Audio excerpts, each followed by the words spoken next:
Did you know you can still buy candy cigarettes in the US and Canada? They're pretty much banned everywhere else in the world, but you can actually still buy candy cigarettes throughout most of North America. I mean, you can't call them cigarettes, but instead must call them something like candy sticks, but these sugary sticks can still be purchased if you so desired to have them. Oh, they don't come with those red painted tips to simulate the burning tobacco, but still, we know what they are. Having candy cigarettes wasn't a huge deal back in the 80s when most of the images from Sally Mann's immediate family series were initially shot, but today, many people would look at this and wonder what the parents were thinking. Ultimately, this image has less to do with the moral implications of photographing a child holding something that looks like a cigarette, and more to do with what that piece of candy represents in regards to the other children in the scene and where they're looking off to.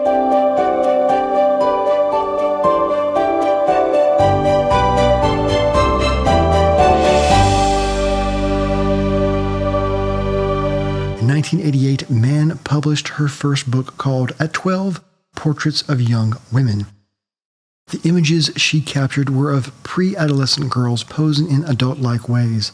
It stirred up a fair amount of concern in some, but marked the beginnings of a very successful and controversial career for Mann. Her next series would actually focus on her own children, a series brought about in the late 70s after she had her first child. Unable to travel around with her husband taking landscape photos, Sally Mann now found herself tied down at home to raise a family. Photographing what surrounds you is a simple solution to the problems of not being able to get out much. However, Mann chose to rely heavily on taking photos of her children while in a state of disrobement. In fact, 13 of the 65 images in the book contained nudity of some kind, which led many to accuse her of sexualizing her children. She found these claims to be ludicrous and even waited 10 years before publishing Immediate Family. She said, "I thought the book could wait 10 years when the kids won't be living in the same bodies. They'll have matured and they'll understand the implications of the pictures. I unilaterally decided."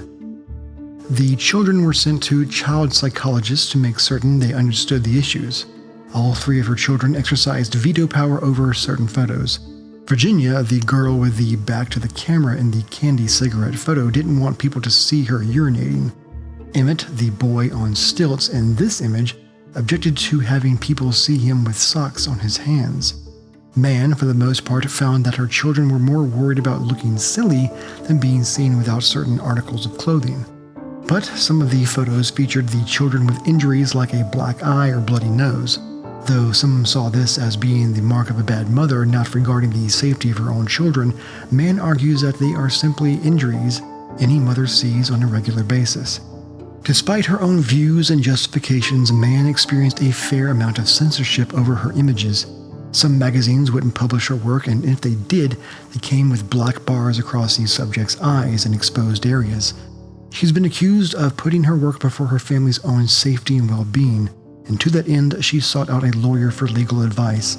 Although she was never pursued by the law, she was told she could be arrested under allegations of questionable child material. But just as she had some strong detractors, there were some who believed it was all overblown and proof of a perverted society. In fact, Time magazine awarded her the title of America's Best Photographer in 2001. Candy Cigarette is the most famous photo from the Immediate Family series. It prominently features her daughter Jessie holding a candy cigarette, looking at the camera and appearing defiant. Though Mann has said that this was simply a picture of her children playing outside, there has been a lot to read into the composition of the photo. A question that pops up when reviewing photography is, what is the story? Sometimes there is no story to an image. For example, a landscape photo may exist only to be visually appealing. However, in the case of Candy Cigarette, what we're seeing is the clever use of background images and subtle body language to illustrate a story. There are two children playing with their backs to the camera. One is walking down a road with stilts while the other watches. Yet the third child looks away from where the road may lead, into the camera, and looks as if she is at the cusp of issuing off some childhood whims and ushering in more adult responsibilities. Her hair is messy, and she is also wearing a wristwatch. Of course, the cigarette is the focal point, but it only emphasizes the desire most kids express at that age as they simply want to become an adult so they can do whatever they want. Perhaps the cigarette is a symbol of rebellion. While her siblings seem content to remain in their childhood, Jessie turns in the opposite direction and boldly meets the eyes of those who observe her. Mann seems to be illustrating the tragedy of children maturing too quickly in an ever-evolving world. This image, as well as the other images in the series, was shot at their home in Virginia. Mann remembered growing up poor, never having enough food, and unable even to pay their taxes. She chose to remain in rural Appalachia rather than join the art world of New York. Their home was 5 miles away from any other person and separate from culture and communication. This granted a bit of freedom that few can experience, especially today. This photo is a reminder of the day you wake up and realize the world around you is not such an innocent place. It's filled with danger and cruelty. A person can only wish for the time when they were young and naive again. The loss of innocence is a universal theme in art and relatable across the human race.